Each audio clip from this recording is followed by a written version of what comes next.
إن الله مع الذين اتقوا والذين هم محسنون صدق الله مولانا العظيم وقال رسول الله صلى الله عليه وسلم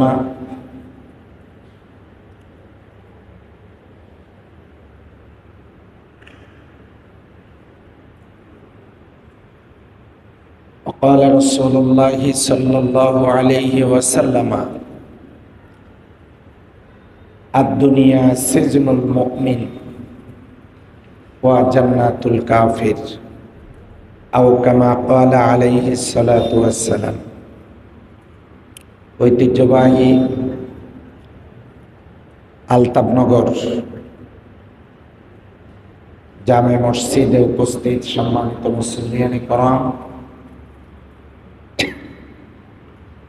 সম্মানিত ভাই ও বোনেরা, আমি সকলকে আরো একবার সশ্রদ্ধ সালাম অভিনন্দন জ্ঞাপন করছি। আসসালামু আলাইকুম ওয়া রাহমাতুল্লাহি ওয়া বারাকাতুহু। আল্লাহ সুবহানাহু ওয়া তাআলার দরবারে লাখো কোটি শুকরিয়া আদা করছি যে মহান পরওয়ারদিগারে আলম আমাদেরকে আজকে সুস্থ রেখে পবিত্র জুমা বারে মসজিদ পর্যন্ত আসার তৌফিক এনায়েত করেছেন। এই জন্য মনিবের দরবারে শুকরিয়া আদায় করি, সবাই বলি আলহামদুলিল্লাহ। দরুদ ও সালাম আখিরিল জামানার পয়গম্বর সৈয়দুল মুরসালিন খাতামান নবিয়্যিন জনাবে মুহাম্মদুর রাসূলুল্লাহ সাল্লাল্লাহু আলাইহি ওয়াসাল্লামের দরবারে তার রূহে আল্লাহ তাআলা একান্ত মেহেরবানি করে যার উম্মত আমাদেরকে বানিয়েছেন দয়া করে, আমরা তার দরবারে দরুদ পেশ করি, সবাই বলি সাল্লাল্লাহু আলাইহি ওয়াসাল্লাম। সম্মানিত হাজিরিন, একবিংশ শতাব্দীতে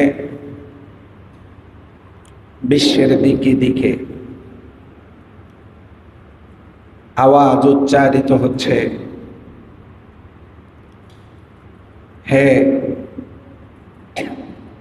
অশান্ত পৃথিবীর মানুষেরা, তোমরা মুক্তি পেতে চাও কি?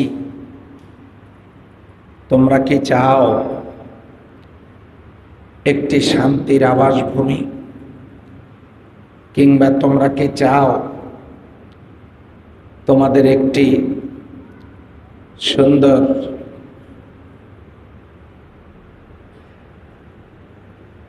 স্বপ্ন পূরণের ক্ষেত্র তৈরি হোক?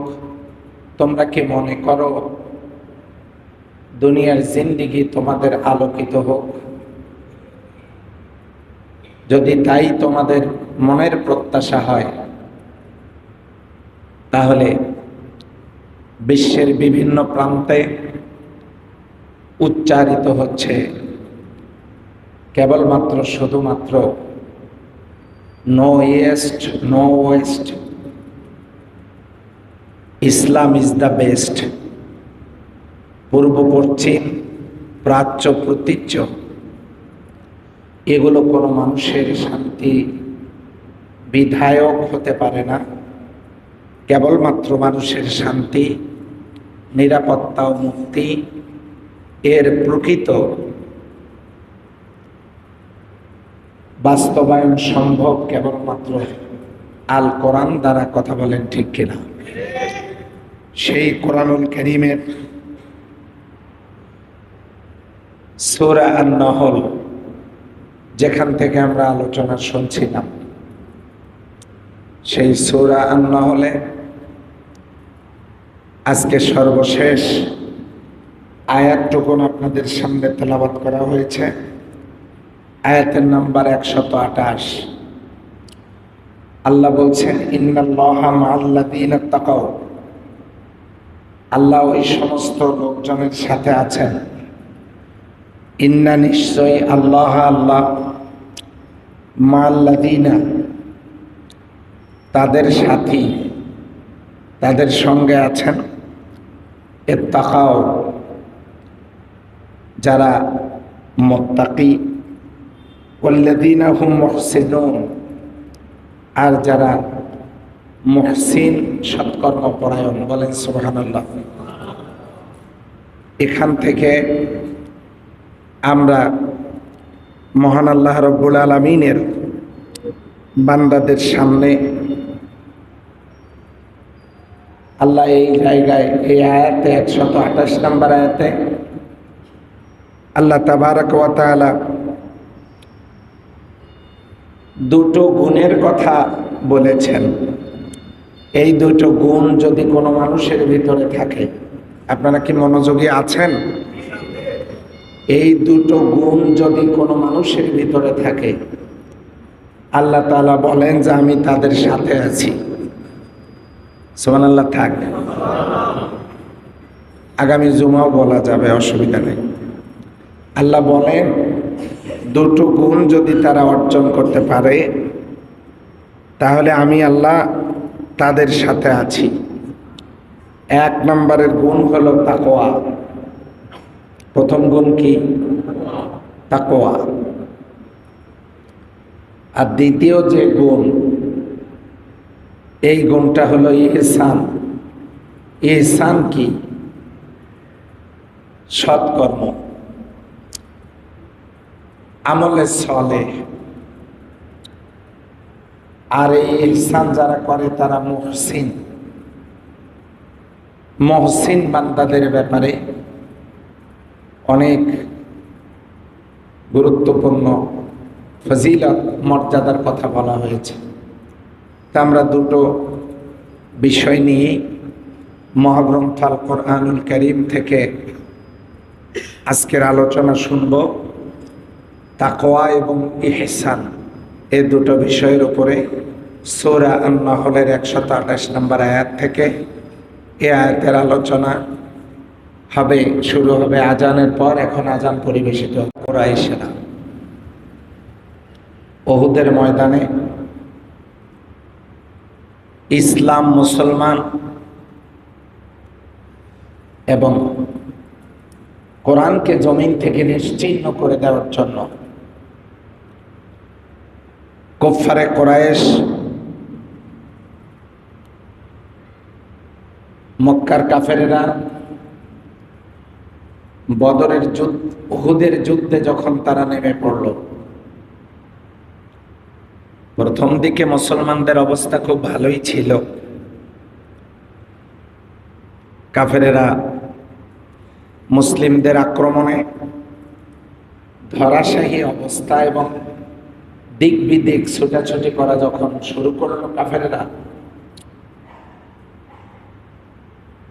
তখন মুসলিমদের মনের মধ্যে এই ধারণাটা জন্ম নিল, বদরের ময়দানে কাফেরেরা 1000 সৈন্য ছিল, আর মুসলমান ছিল কতজন? 313 জন। 313 জন মুসলিমের সাথে 1000 সুসজ্জিত সৈন্য, তারা কুলিয়ে উঠতে পারেন নাই, পরাজিত হয়েছে। তারা এটা চরমভাবে বিধ্বস্ত হয়েছে বদরের ময়দানে। কাফেরেরা বিজয় আল্লাহ কাদেরকে দান করেছেন বলুন? কই আওয়াজ কোথায়? নাকি আমার বলার মতো আপনাদেরও অবস্থা? আল্লাহ মুসলিমদেরকে বিজয় দান করেছেন, সুবহানাল্লাহ বলবেন না? মুসলমানদের সংখ্যা কত? কাফের কত? মুসলিমরা ধারণা করেছিল যে আজকে নিশ্চয়ই আল্লাহ আমাদেরকে বিজয় দান করবেন। তারা বদরের ময়দানে কাফেরদের সঙ্গে লড়াইয়ের ময়দানে যখন প্রথম অধ্যায়ে কাফেরেরা দিক বিদিকে ছুটাছুটি করতে লাগলো, তারা পালাতে লাগলো। মুসলিম সৈন্যরা মনে করলেন এই তো আমরা বিজয় অর্জন করেই ফেলেছি। তারা তখন কি করলেন? গনিমতের মাল কুড়ানো শুরু করলেন। যুদ্ধের ময়দানে কে কি ফালায় গেছে আর কাফেরদের কে কি এনেছে, এই গনিমতের মাল তখন সংগ্রহ করা নিয়ে ব্যস্ত। সবাই যখন গনিমতের মাল কুড়াচ্ছেন, তখন উহুদের ময়দানে গিরিপথে দুই পাহাড়ের মাঝখানে একটা পথ আছে, রাস্তা আছে, যে সমস্ত হাজিউল হারামাইনদেরকে আল্লাহ তাআলা সেখানে নিয়ে গেছিলেন, তারা এটা নিজের চোখে দেখে এসেছেন। রাসূলুল্লাহ সাল্লাল্লাহু আলাইহি ওয়াসাল্লাম 50 জন সাহাবীকে ওইখানে রেখে দিয়েছিলেন। যুদ্ধের জয় পরাজয় যাই হোক, পরবর্তী নির্দেশ না দেওয়া পর্যন্ত গিরিপথের এই রাস্তাটুকুন তোমরা অবশ্যই ছেড়ে দিবা না। এই নির্দেশ কে দিয়েছিলেন? মুহাম্মদুর রাসূলুল্লাহ সাল্লাল্লাহু আলাইহি ওয়াসাল্লাম। এই নির্দেশ পাওয়ার পর 50 জন সাহাবী ওই গিরিপথে, গুহার মুখটা পাহাড়ের পাশ ঘেঁষে যাওয়া রাস্তাটা, তারা পাহারায় নিযুক্ত ছিলেন। কাফেরেরা যখন দিক বিদিক ছুটাছুটি করছিল, মুসলিমরা যখন মোটামুটি জেনেই গেলেন যে বিজয় আমাদের সুনিশ্চিত, তখন আল্লাহর নবী এবং দায়িত্বশীল সাহাবীদের অনুমতি ছাড়াই গিরিপথ ছেড়ে দিয়ে এই 50 জন তারা গনিমতের মাল কুড়ানোর কাজে আত্মনিয়োগ করলেন। খালিদ বিন ওয়ালিদ তখনও ইসলাম কবুল করেন নাই। এই সুযোগটাকে কাফের, তৎকালীন সময়ের কাফের খালিদ বিন ওয়ালিদ পরবর্তীতে ইসলাম কবুল করার পরে অনেক মর্যাদা, অনেক জলিলুল কদর সাহাবী হয়েছেন তিনি। সেই খালিদ বিন ওয়ালিদ তিনি চিন্তা করলেন যে এইটাই সুযোগ, আমরা ভিন্ন পথে গিরিপথ দিয়ে আক্রমণ চালাবো। মুসলিমরা যখন গনিমতের মাল সংগ্রহের কাজে ব্যস্ত, হযরত খালিদের নেতৃত্বে গিরিপথ দিয়া কাফেরেরা ঢুকে পড়েছে। ঢুকে যখন পড়ল, তখন এই ছিন্ন ভিন্ন মুসলিম যারা গনিমতের মাল কুড়ানো বিভিন্নখানে, তারা উহুদের ময়দানটা তো অনেক বড়, তারা যখন এই কাজে ব্যস্ত, খালিদ এসে আল্লাহর হাবিব সাল্লাল্লাহু আলাইহি সাল্লামের উপরে সরাসরি আক্রমণ। খালিদের নেতৃত্বে সৈন্যরা এসে আক্রমণ চালালো। বিশ্বনবী আহত হয়ে পড়লেন, কপালের ভিতরে বর্ম ঢুকে পড়ল। রাসূলুল্লাহ সাল্লাল্লাহু আলাইহি ওয়াসাল্লাম আহত হয়ে পড়ে গেলেন উহুদের ময়দানে। শরীর থেকে, মাথা থেকে ফিনকি দিয়ে রক্ত বেরোচ্ছে, শরীর রক্তাক্ত। সংবাদ পৌঁছে গেল আল্লাহর নবী আর দুনিয়ায় বেঁচে নেই। ওরা বলতে থাকলো মাতাত মুহাম্মদ, মুহাম্মদ আমিন মৃত্যুবরণ করেছে। হযরত ওমর রাদিয়াল্লাহু তাআলা আনহুর মতো সাহাবী, তিনি তরবারি ফালায় দিলেন। আর কার জন্য যুদ্ধ করব? কার জন্য আর যুদ্ধ করব? যার জন্য জীবনের সকল আরাম সুখ ত্যাগ করে দিন কবুল করে আন্দোলনের ময়দানে তিনিই যদি বেঁচে না থাকেন, যুদ্ধ করব কার জন্য?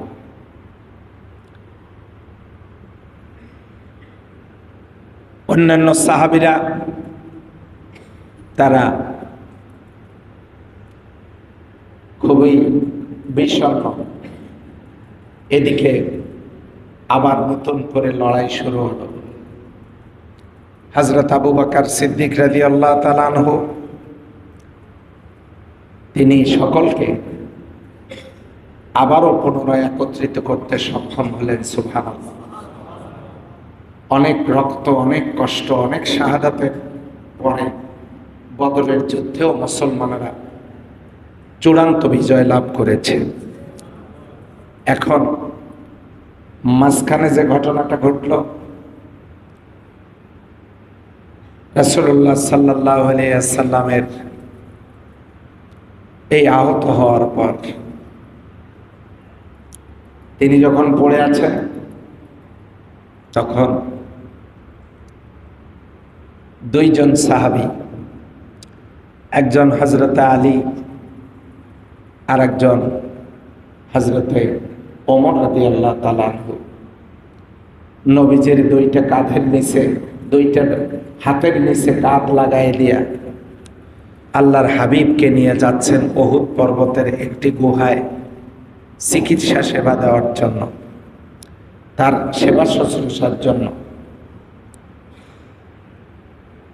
হযরত আবু বকর সিদ্দিক রাদিয়াল্লাহু তাআলা আনহু তিনিও তাদের সঙ্গে ছিলেন। যখন সেখানে গিয়ে আল্লাহর হাবিবকে উহুদ পর্বতে ওঠানো হলো একটা গুহায় নেওয়ার জন্য, গোটা উহুদ পর্বতটা থরথর করে কাঁপতেছিল, দুলতেছিল উহুদ পর্বত। নবীজি উহুদ পর্বতকে নিয়ে অনেক কথা বলেছেন এবং উহুদ পর্বত নবীজিকে খুবই মহব্বত করে। আল্লাহর হাবিবের এই আহত দেহ মোবারক, এর ওজন যেন উহুদ পর্বত সইতে পারতেছিল না, পাহাড়টা কাঁপতেছিল। আল্লাহর হাবিব বললেন, উসবুত ইয়া উহুদ, হে উহুদ তুমি থেমে যাও। ফাইন্না আলাইকা নাবিয়াল্লাহ ওয়াস সিদ্দিক ওয়াস শাহিদাইন। তুমি কি জানো না, তুমি এই যে কাঁপাকাঁপি করতেছো, তুমি কি জানো না তোমার উপরে এখন আল্লাহর নবী, সুবহানাল্লাহ বলবেন, ফাইন্না আলাইকা নাবিয়াল্লাহ, তোমার উপরে এখন আল্লাহর নবী, ওয়াস সিদ্দিক ওয়াস শাহিদাইন, একজন সিদ্দিক, তার মানে হযরত আবু বকর সিদ্দিক রাদিয়াল্লাহু তাআলা আনহু, আর ওয়াস শাহিদাইন, দুইজন শহীদ এখন তোমার উপরে, থেমে যাও।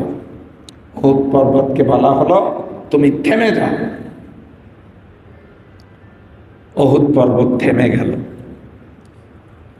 নবীজি আহত। আল্লাহর হাবিব ঘোষণা দিলেন, যুদ্ধে কারা কারা শহীদ হয়েছে লাশগুলো একত্রিত করো।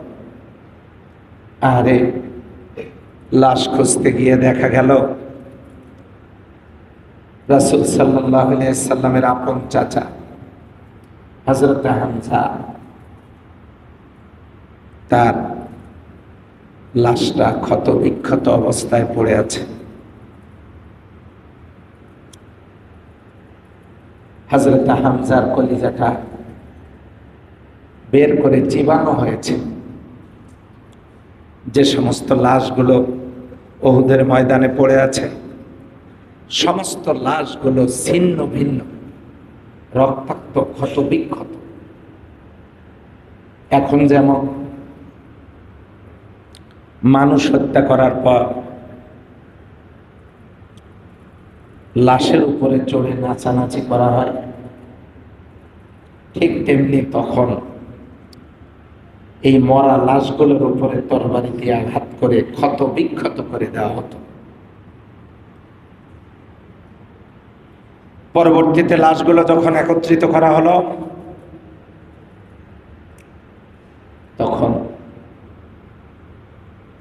মুসলমানেরা এই লাশগুলো দেখে তারা বলতে থাকলেন, আমরা যদি কখনো কোনো দিন সুযোগ পাই তাহলে তাদেরও আমরা এই অবস্থা করব, কাফেরদেরও এই অবস্থা করব। তারা মনে মনে এই সিদ্ধান্ত নিয়ে ফেলল। আল্লাহ সুবহানাহু ওয়া তাআলা তাদেরকে উদ্দেশ্য করে সূরা আন-নাহলের 128 নম্বর আয়াত নাজিল করেছেন। বলেন সুবহানাল্লাহ। এই আয়াতের শানে নজুল তাই এরকম, বদরের যুদ্ধে ক্ষতবিক্ষত মুসলিমদের লাশ দেখে মুসলমানদের যে অনুভূতি হয়েছিল, প্রতিশোধ স্পৃহা জন্ম নিয়েছিল, এইরকম প্রতিশোধ স্পৃহা জন্ম নিলে আল্লাহ তাআলা কি ঘোষণা দেন, সেখানে মুসলমানদের করণীয় কি, সেটি বলার জন্যই এই আয়াত এসেছে। আল্লাহ জানাই দিলেন কত সুন্দর করে, দেখেন, ইন্নাল্লাহা মাআল্লাযীনা তাকাও, নিশ্চয় আল্লাহ তাদের সাথে আছেন যারা মুত্তাকি। প্রতিশোধ তোমরা নিতে পারবে, কিন্তু যদি ক্ষমা করে দাও এটাই হলো উত্তম। সুবহানাল্লাহ বলবেন না? প্রতিশোধ নেওয়ার ক্ষমতা থাকার পরেও তোমরা যদি ক্ষমা করে দাও এটাই হচ্ছে তোমাদের জন্য উত্তম। আল্লাহ সুবহানাহু ওয়া তাআলা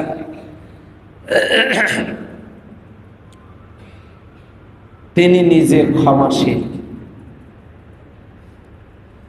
তিনি ক্ষমাকারীকে পছন্দ করেন। তো আমরা জানব এই তাকওয়া কি। আমরা জেনেছি এটা হলো আল্লাহ ভীতি, পরহেজগারি, এইটা হলো বিরত থাকা, এইটা হলো মহান পূর্ব সন্তুষ্টির জন্য কাজ করা, এগুলো মিলেই হলো তাকওয়া। এই তাকওয়া আল্লাহ সুবহানাহু ওয়া তাআলা মুত্তাকিদেরকে কি পরিমাণ ভালোবাসেন সেটা তিনি জানায় দিচ্ছেন। ইন্না আকরামাকুম ইনদাল্লাহি আতকাকুম, নিশ্চয়ই তোমাদের মধ্যে সেই ব্যক্তি আমার আল্লাহর কাছে সম্মানিত, যে ব্যক্তি আল্লাহকে সব চাইতে বেশি ভয় করে। সুবহানাল্লাহ বলতে পারলেন? ভয় করতে হবে কাকে? আল্লাহকে ছাড়া কোনো মানুষকে ভয় করা জায়েজই নাই, জায়েজই নাই। কেউ যদি কোনো মানুষকে ভয় করে তাহলে এটা জায়েজ হবে না। ভয় করতে হবে কেবলমাত্র কাকে? ভয় র্যাবকে নয়, কাকে? রবকে। আল্লাহ আমার রব, রবের ভয় যার ভিতরে আছে, র্যাবের ভয় তার ভিতরে না থাকলেও চলবে। ভয় করতে হবে র্যাব না রব? রব। আল্লাহ বলেন ইন্না আকরামাকুম ইনদাল্লাহি আতকাকুম, তোমাদের মধ্যে সবচাইতে সম্মানিত ব্যক্তি, মর্যাদাপূর্ণ ব্যক্তি সে যে সবচাইতে আল্লাহকে বেশি ভয় করে। তো এখন আল্লাহর ভয় কি? আল্লাহর ভয়টা হলো দুনিয়ার কোনো মানুষ না দেখলেও কে দেখবেন? এই কারণে পাপের কাজ থেকে বিরত থাকা।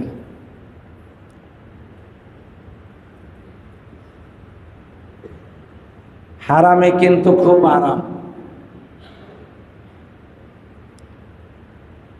নিজের স্ত্রীকে ভালো লাগে না, পরকীয়া করতে খুব ভালো লাগে। বিয়ে ভালো লাগে না, প্রেম ভালো লাগে। হারামে কি বলেন দেখি? আরাম। অন্যের জিনিস নিতে ভালো লাগে। এইরকম আরাম, হারামে যে আরাম, এই আরামটা ভোগ করার আগে যদি চিন্তা করা হয় মজার আবার সাজা আছে, তাহলে কিন্তু সেটার নাম তাকওয়া। আমার কাছে সুযোগ সুবিধা আসতেছে, সেই সুযোগ সুবিধা আমি গ্রহণ করলাম না। কার ভয়ে? আল্লাহর ভয়ে। এর নাম তাকওয়া। যেমন বনি ইসরায়েলের জামানার 3 জন লোক রাস্তা দিয়ে যাচ্ছিল। আমি এই ঘটনাটা আগেও বলেছি। বৃষ্টির কারণে তারা পাহাড়ের গুহার ভিতরে আটকা পড়েছে। তখন ওই বৃষ্টির স্রোতে, পাহাড়ি স্রোতে ঢলে একটা পাথর এসে গুহার মুখটা বন্ধ করে দিয়েছে। লোক 3 জন ভিতরে আটকা পড়া, দুনিয়ার কেউ জানে না। খুব ধাক্কাধাক্কি করেছে, পাথরটা সরাতে পারেন নাই। খাদ্য, শারীরিক শক্তি যা ছিল সব শেষ। নিজের বেঁচে থাকার অবলম্বনটুকু শেষ।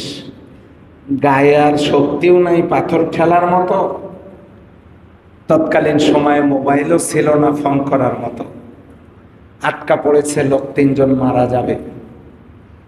এখন তারা চিন্তা করলো যে মরেই তো যাব, জীবনে কেউ আমরা আল্লাহকে ভয় করে কোনো কাজ করেছিলাম কিনা, আমরা আল্লাহকে সেই কাজের কথা বলে তার কাছে মাপ চাই। আল্লাহ ছাড়া আমাদের উদ্ধার করার কেউ।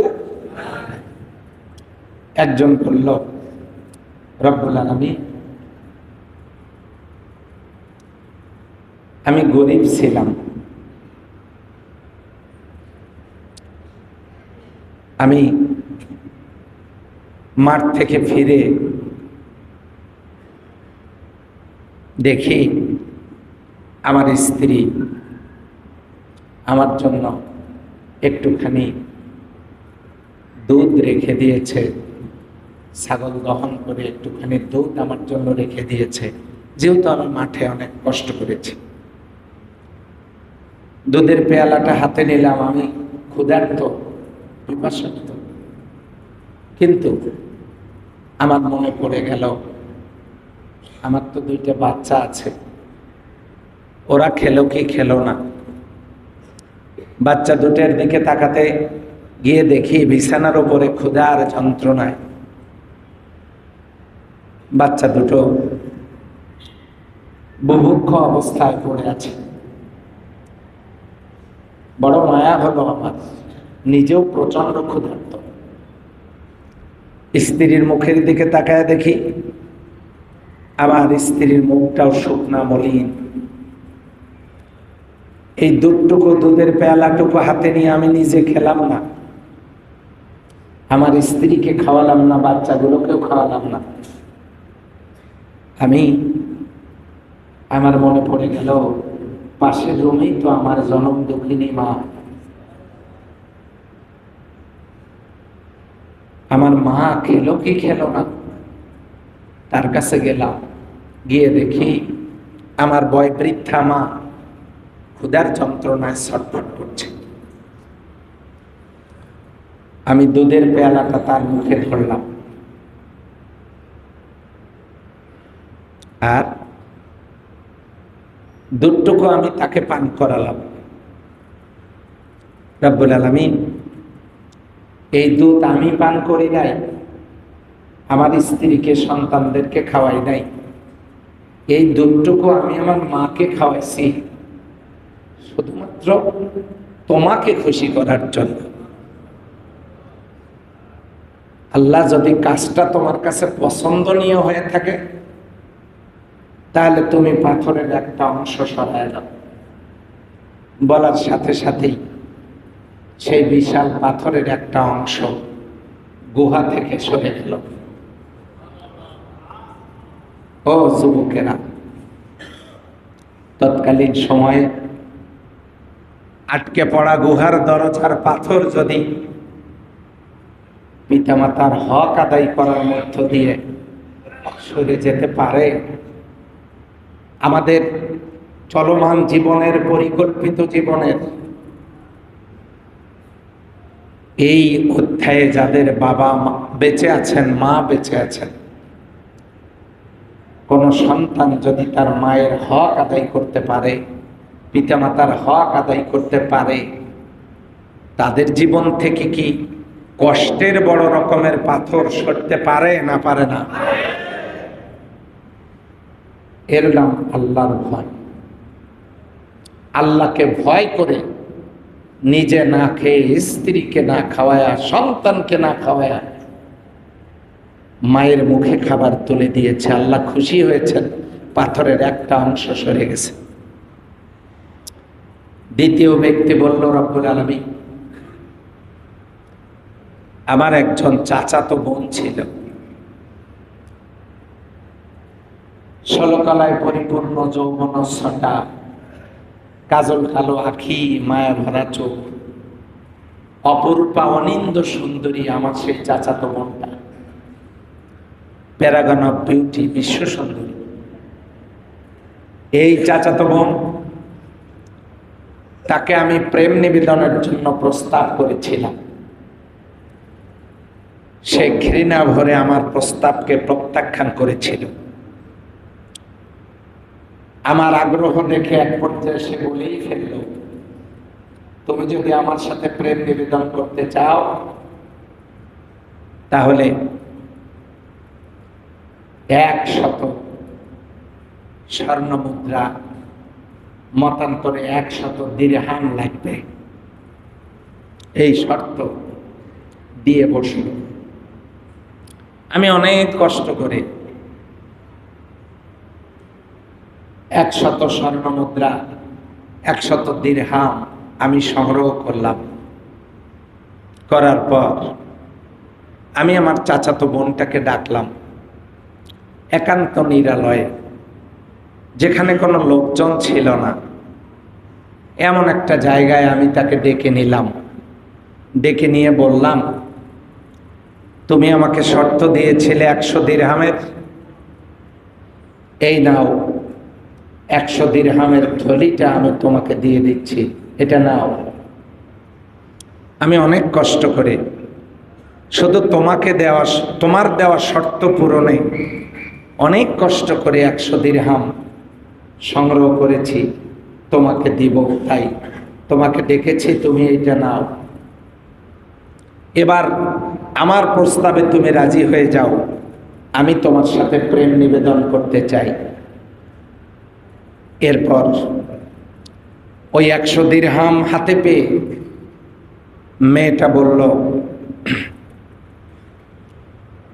ওই যুবক বলতেছে যে পৃথিবীর কোনো মানুষ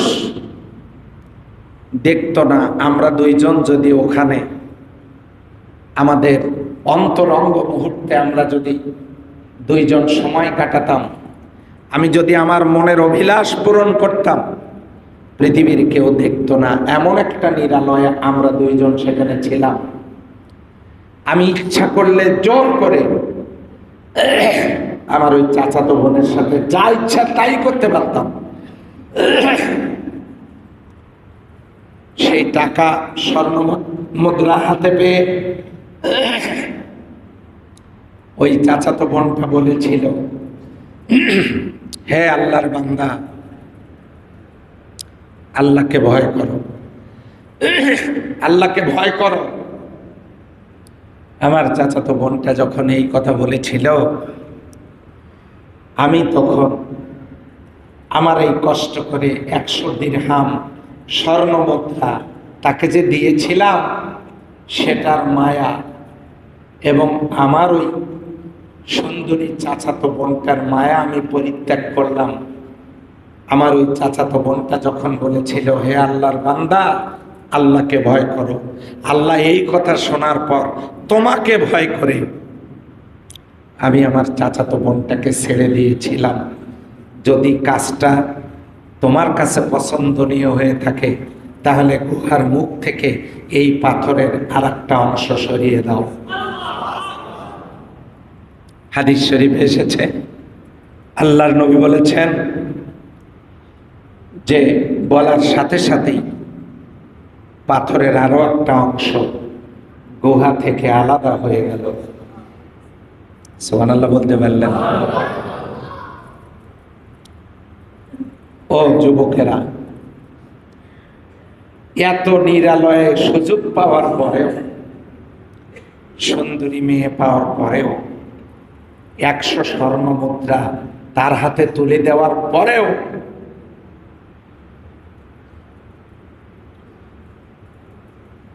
আমার দেশের যুবকেরাও তো খুব তাড়াতাড়ি মনে হয় তাকে বিদায় করে দিত, নাকি? দিত। যার ভিতরে আল্লাহর ভয় আছে সে দিত। আমি বলতে চাচ্ছি, নিরালয় একজন যুবতী মেয়ে পাওয়ার পরেও মনের অভিলাষ পূরণ না করে আল্লাহর ভয়ে তাকে ছেড়ে দিলে যদি গুহার পাথর সরে যায়, আমার কলিজার টুকরা যুবক যুবতীদের কাছে আমি অত্যন্ত অনুরোধের সুরে তাদের হৃদয় পটের আমি রেখে দিতে চাই এই কথা, সেই আল্লাহ আছেন কিনা? সন্দেহ আছে নাকি? ওই যুবকেরা যদি আজও প্রেম নিবেদন, অশ্লীল কাজ, কোনো হারাম কাজ, কোনো মেয়ের সাথে জেনা বেবিচারি বা এই রকম সুযোগ সুবিধা আসলে আল্লাহর ভয়ে যাবতীয় এই জাতীয় নোংরামি থেকে নিজেকে কোনো যুবক বিরত রাখে, তাহলে তার কপালেও এই দুনিয়ায় শত কষ্টের পাথর সরায় দিতে আমার আল্লাহ পারেন কি পারেন না? এর নাম আল্লাহর ভয়। আর একজন বলল, রব্বুল আলামিন আমার এক চাকর, তার কিছু টাকা আমার কাছে আমানত ছিল, সেই টাকা দিয়ে আমি ছাগল কিনেছিলাম, সেটার বাচ্চা হয়েছে, তার বাচ্চা হয়েছে, হতে হতে হতে হতে মাঠ ভর্তি হয়ে গেছে। কর্মচারী এসে আমাকে বলল, মালিক আপনার কাছে কিছু পাওনা ছিল, ওটা যদি দিতেন তাহলে আমি কৃতার্থ হতাম। মালিক তখন তাকে বলেছিল যে এই মাঠ ভর্তি যত ছাগল এগুলো তোমার, তুমি নিয়ে যাও। এবারে ওই যুবক বলছে, রব্বুল আলামিন আমি আমার কর্মচারীকে একটা ছাগল দিয়েও বিদায় করে দিতে পারতাম। এই দুইজনে এরকম করে আছেন কেন? কি হয়েছে আপনাদের? ওই যে উনি ওভাবে আছেন কেন? দেখেন, খোঁজ নেন, ওনার একটু খোঁজ নেন, ওনার এই যে সামনে খোঁজ নেন। হ্যাঁ,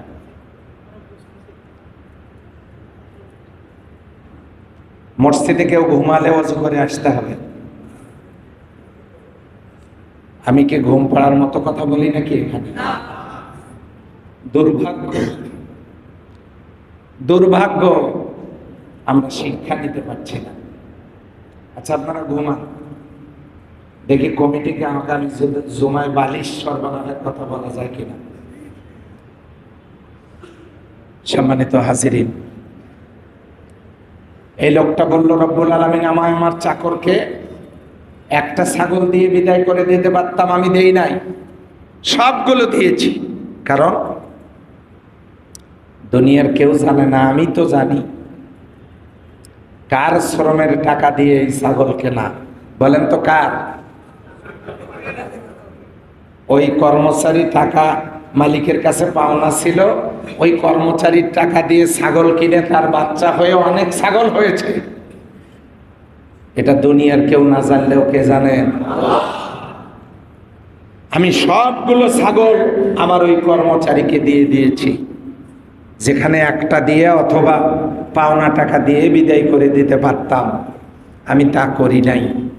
শুধুমাত্র তোমার ভয়ে সবগুলো ছাগল দিয়ে দিয়েছি। আল্লাহ, কাজটা যদি তোমার কাছে পছন্দনীয় হয়ে থাকে, তুমি পাথরের আর একটা অংশ সরিয়ে দাও। বলার সাথে সাথেই সম্পূর্ণ পাথরটা গুহা থেকে সরে গেল। সম্মানিত ভাইরা, যে ঘটনাটা ঘটল, বলেন তো আটকে পড়া মানুষগুলো কি বেরোনোর কোনো পথ ছিল? তাহলে এই বিপদ থেকে রক্ষা করেছেন কে? আর তারা কাজ করেছে কার ভয়ে? আজও যদি কেউ শ্রমিকদের শ্রমের মূল্য দেয়, আজও যদি কেউ কাজের বুয়া, বুয়া তো বলবেনই না, বোন বলবেন, চাচি বলবেন, খালা বলবেন, কিসের বুয়া, কিসের লেবার, তাদেরকেও সম্মান দিতে হবে। বিশ্বনবী আমাদেরকে তাই শিখিয়েছে। আজকেও যদি কর্মচারীদেরকে কেউ সম্মান দেয়, আল্লাহ তাদের উপর থেকেও কষ্টের বোঝা সরাতে পারেন। পারেন না? পারেন না? আপনি আপনার ডাইনিং টেবিলে বসে চমৎকার আয়োজন করে আপনি খাচ্ছেন, টেবিলের উপরে বসে আপনার খাবারের সাথে আপনার কর্মচারী নাই, আপনার খাবারের সাথে মহিলাদের খাবারের সাথে কাজের মেয়েটা নেই।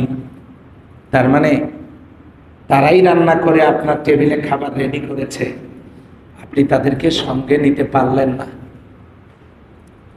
সঙ্গে নিতে পারলেন না।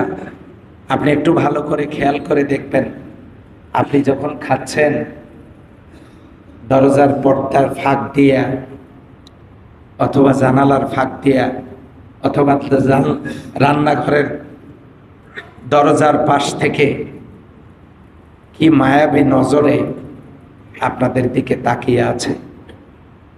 মা বোনদেরকে বলছি, আপনারা তাদেরকে সাথে নিয়ে খাবেন, এটাই ইসলাম শিখাইছে। পুরুষ ভাইদেরকে বলছি, কারো কর্মচারী আপনি বড় লোকদের সম্মানে কত না খাবারের অ্যারেঞ্জমেন্ট করেন। আলতাফনগর মসজিদের ইমামকে দাওয়াত দিয়েছেন, খুশি হইতাম যদি দাওয়াত দিয়ে যত কম খাবারের ব্যবস্থা করতে পারেন, যে হয়তো একটু ডাল ভাজি অথবা একটু ভর্তা, যথেষ্ট আলহামদুলিল্লাহ। কিন্তু উন্নত মানের খাবার রেডি করার পর পোলাও, কোরমা, বিরিয়ানি, কয়েক প্রকারের গোশত, কয়েক প্রকারের মাছ, ডিম, ডাল, সবজি, কে খাবে? আলতাফনগরের ইমাম সাহেব হুজুর আসবেন, তাকে খাও। কি দরকার? ওই খাবারটা তৈরি করে যদি সুযোগ হয়, আপনি তাদেরকে একদিন খাওয়ান না কেন? যারা এই জাতীয় খাবারগুলো একসাথে এতগুলো খাবার জীবনে খেতেই পারেনি, আল্লাহ তাআলার আরশে আজিম পর্যন্ত খুশি হয়ে যাবে। বিয়ের অনুষ্ঠান, আকিকার অনুষ্ঠানে দাওয়াত দেওয়া হয়, যাদেরকে বড় বড় লোক, সম্পদশালী সমাজের গণ্যমান্য ব্যক্তিদেরকে খাওয়ানোর পর শেষের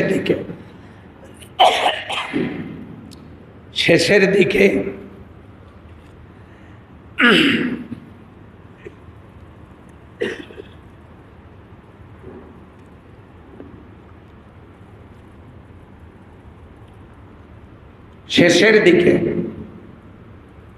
গ্রামের মানুষগুলোকে ডাক দিয়া লাইন করে বাড়িতে বসায়, তারপরে তাদেরকে হয় কলা পাতা, না হলে ওই প্লেটগুলোতে খাবার দেওয়া হয়। আমি কি ভুল বললাম? ভুল বললাম? তাহলে আল্লাহকে খুশি করার জন্য কি করা হলো? এই জন্য আল্লাহ তাআলা বলছেন, ইন্না আকরামাকুম ইনদাল্লাহি আতকাকুম, আল্লাহর কাছে সম্মানিত ওই ব্যক্তি যারা সব চাইতে বেশি ভয় করে কাকে? ওই লোক ভদ্রলোক, যে লোক আল্লাহকে ভয় করে। আর আমাদের সমাজে ভদ্রলোক কারা? যারা পায়ের উপর পা দিয়ে সিগারেট টানে। হ্যাঁ, সিগারেট টানে। হ্যাঁ, কি টান! এরা ভদ্রলোক। ভদ্রলোক কাদেরকে বলা হয়? আমাদের সমাজে যারা দাঁড়ায় দাঁড়ায় স্প্রে করে, হোমিও 1 ড্রাম কাপড়েই ভরে, তারা নাকি ভদ্রলোক। আস্তাগফিরুল্লাহ। আল্লাহ বলতেছেন ভদ্রলোক তারা, ইন্না আকরামাকুম ইনদাল্লাহি আতকাকুম, তোমাদের মধ্যে সম্মানিত ভদ্রলোক তারা যারা সবচাইতে বেশি ভয় কাকে করে? এই জন্য আল্লাহকে ভয় করতে হবে। 2 নম্বরের কাজ আল্লাহ বলেছেন, ওয়াল্লাযীনা হুম মুহসিনুন, যারা মুহসিন, সৎকর্মপরায়ণ, যারা সৎ কাজ করে। সৎ কাজের আরবি হলো, কাজের আরবি হলো আমল। আমল মানে কি? এইদিকে আওয়াজ নেই। আমল মানে কি? সলে মানে কি? নেক কাজ। সলে মানে নেক, আমল মানে কাজ। কি কাজ? আরেকবার। আর যারা আমলে সলে করে তাদেরকে আমেল বলা হয়। কাজ যদি ভালো কাজ হয় সেটা হলো সলে নেক কাজ। এই পৃথিবীতে যত নেক কাজ আছে, যত নেক কাজ আছে, এই কাজগুলোকে ভাগ করতে হবে। একটা হলো ফরজ, একটা ওয়াজিব, একটা সুন্নত, একটা নফল, একটা মুস্তাহাব, একটা মুবাহ। এর মধ্যে আবার 2টা ঢোকানো যায়। একটা হলো ফরজ, একটা ফরজে কেফায়া,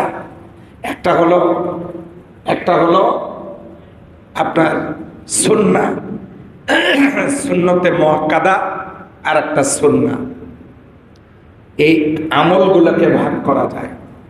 সব চাইতে বড় ফরজ। ফরজের আবার ছোট বড় আছে নাকি? হ্যাঁ, আছে গো, আছে আছে। ইসলামের স্তম্ভ 5টা না? নামাজ, রোজা আর কালিমা, নামাজ, রোজা, এই 3টা সবার জন্য ফরজ। বাকি 2টা কি ফরজ নয়? হজ আর যাকাত। কিন্তু এটা কি সবার উপরে ফরজ? ফরজেরও কম বেশি ছোট বড় আছে। তো যতগুলো ফরজ আছে, সব চাইতে বড় ফরজ আল্লাহর জমিনে আল্লাহর দ্বীন, কোরআনের সমাজ কায়েম করা। যে কাজটা সকল নবী, সকল আম্বিয়া কেরাম করেছেন। কেউ করতে পেরেছেন, কেউ শহীদ হয়েছেন, কেউ বা এই কাজ করতে করতে দুনিয়া থেকে বিদায় নিয়ে চলে গেছেন, কিন্তু কাজ করেছেন আল্লাহর জমিনে কার বিধান প্রতিষ্ঠা, বড় ফরজ। আর যতগুলো নেক কাজ আছে সেই নেক কাজগুলোর মধ্যে সব চাইতে বড় নেক কাজ কুনতুম খায়রা উম্মাত উখরিজাত লিন-নাস তা'মুরুনা বিল মা'রুফ ওয়া তানহাউনা আনিল মুনকার। সব চাইতে বড় নেক কাজ হলো সৎ কাজের আদেশ, অসৎ কাজের নিষেধ। আর এই দাওয়াতের কাজটা যারা করবে এরা হলো সব চাইতে যে বড় নেক কাজ করতেছে।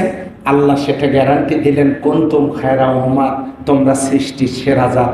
বলেন সুবহানাল্লাহ।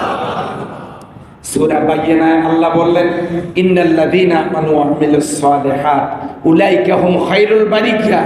যারা ঈমান আনে আর নেক কাজ করে এরা সৃষ্টি জগতের মধ্যে ভালো মানুষ। আরেক জায়গায় আল্লাহ বললেন, ইন্নাল্লাযীনা আমানু ওয়া আমিলুস সালিহাত কানাত লাহুম জান্নাতুল ফিরদাউসি নুজুলা।